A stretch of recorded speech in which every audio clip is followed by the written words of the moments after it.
Hey guys, the world of professional wrestling makes for strange bedfellows, which means there's usually no bridge that can't be burnt, no matter how hard you try. Case in point, Hulk Hogan, who testified against Vince McMahon in a federal criminal trial but was brought back to the WWE in 2002 with open arms and wallet, might I add. Still, there are some individuals who left on such bad terms that chances of them ever coming back to the WWE are equal to Chris Benoit going into the WWE Hall of Fame.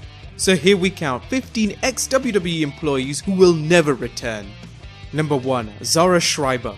You may be wondering who ZAHRA is, but we can probably jog back your memory by saying Nazi memorabilia. Yes, this young lady started in NXT as one of Adam Rose's Rosebuds before working as an announcer following a collarbone injury. Following that, she became a manager until a picture popped up online of some Nazi memorabilia in her home. ZAHRA, who was reportedly dating Seth Rollins at the time, was promptly fired despite her protests. ZAHRA may be out of wrestling, but we're sure there are a number of alternative right groups that would hire her as a spokesmodel. Number 2. COLT CABANA. COLT CABANA and CM Punk's work as the Second City Saints dazzled fans in Ring of Honor. So when Cabana finally signed with the WWE in 2007, his fans hoped for some of the same success that followed CM Punk when he signed with the WWE. While the WWE deserves credit for giving indie guys a chance, Colt Cabana wasn't one of them, and he was let go in 2009. Cabana's friendship with CM Punk, as well as his name appearing on Punk's lawsuit against the WWE, makes it likely that he won't be signing back with the WWE anytime soon. Number 3. Josh Matthews. Former 2001 Tough Enough contest Josh Matthews spent time as a backstage interviewer before working as a commentator for smaller shows like Main Event and Saturday Morning Slam. Matthews left the WWE in 2014 for TNA. Given his negative comments towards the WWE, mentioning how Vince McMahon is completely out of touch with wrestling, he has expressed his disconcern on more than a few occasions about how he feels Vince McMahon and how it just doesn't feel like wrestling anymore. So I wouldn't expect him back anytime soon. Number 4. Nails. After working as Mr. Magnificent Kevin Kelly in the AWA, wrestler Kevin Wacholz went to the WWF after the AWA folded. Wacholz's gimmick was Nails, an ex-convict who claimed he had been brutalized in jail by the Big Boss Man during the Boss Man's career as a correctional officer. Nails, who debuted on WWF Superstars, saw him lay out the Big Boss Man, handcuff him to a ring rope, then beat the stuffing out of him.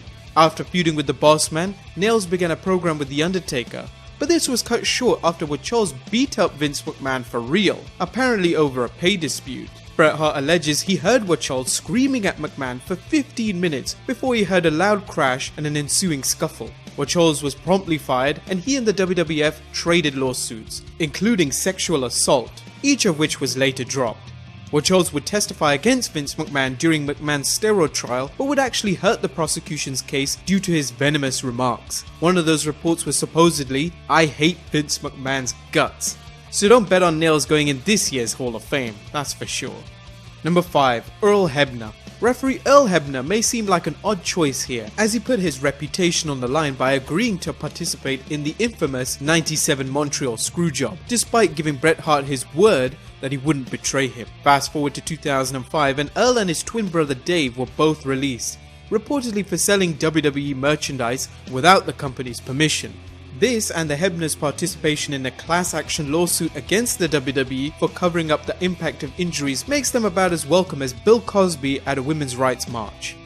Number 6. Mike Adamle. Ever since hiring Jim Ross, Vince McMahon seemed determined to fire him or replace him at every opportunity, despite Ross being considered by many to be the greatest wrestling play-by-play man of all time.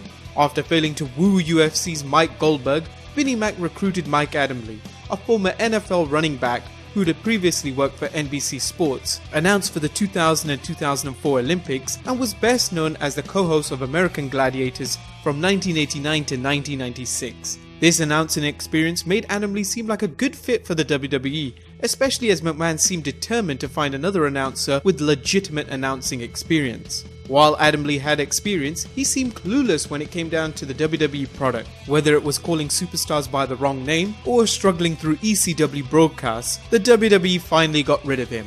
With Adamle still under contract, the WWE made the curious move of naming Adamle as Raw General Manager. Unlike many of the people on this list, Adamle didn't do anything personal, but his stay was so horrific that a return seems unlikely, unless it's on April Fool's Day. Number 7. Mr. Kennedy. Mr. Kennedy seemed like his WWE career was strapped to a rocket.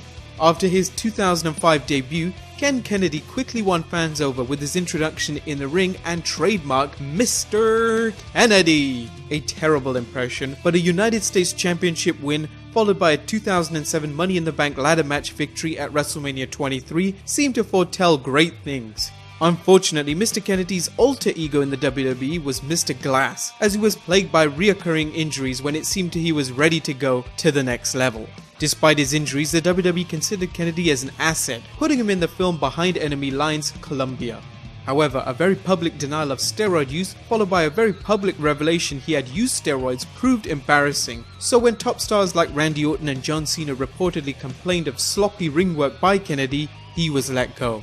While he had a good run in TNA as Mr. Anderson, his departure from TNA for failing a drug test means it's highly unlikely he'll ever be back. Number 8. Jim Ross.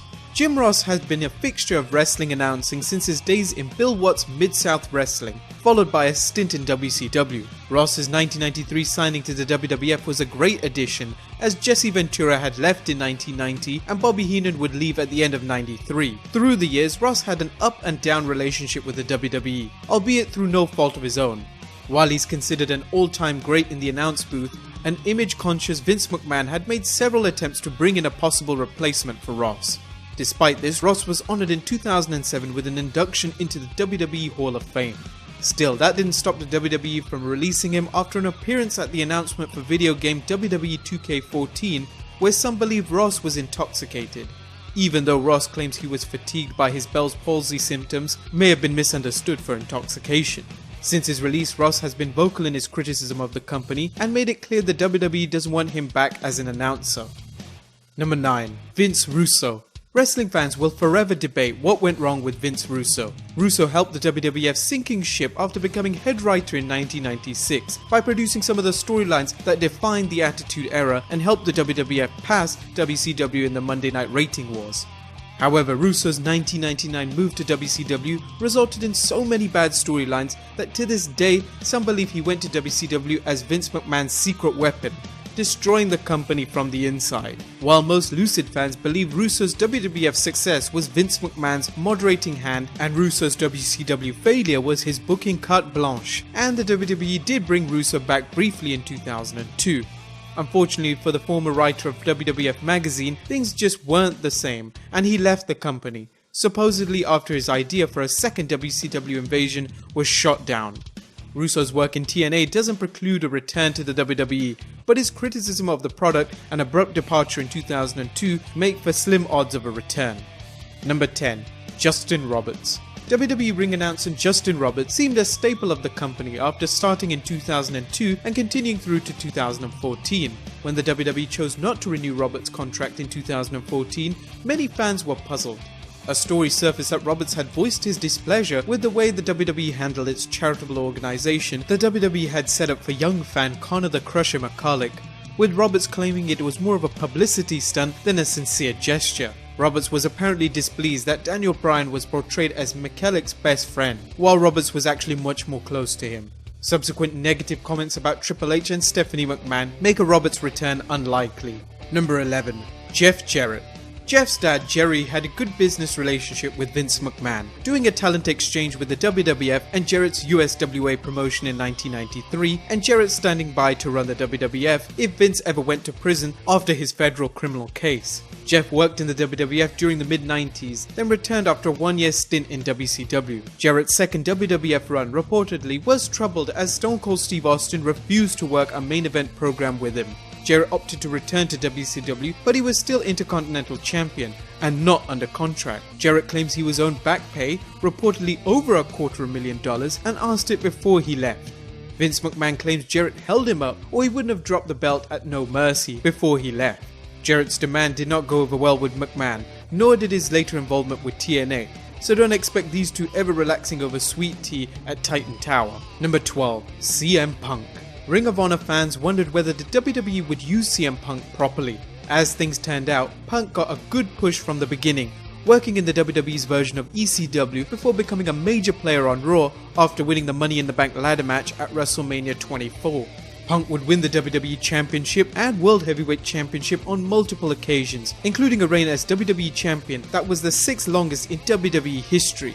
Punk proved equally over as a heel or face, but began to question his place in the WWE after inconsistent booking, problems with royalty payments, and having to work when he shouldn't have been medically cleared. Unlike some of the names on this list, the WWE would probably be willing to bring back Punk as he's proven a draw and big merchandise seller.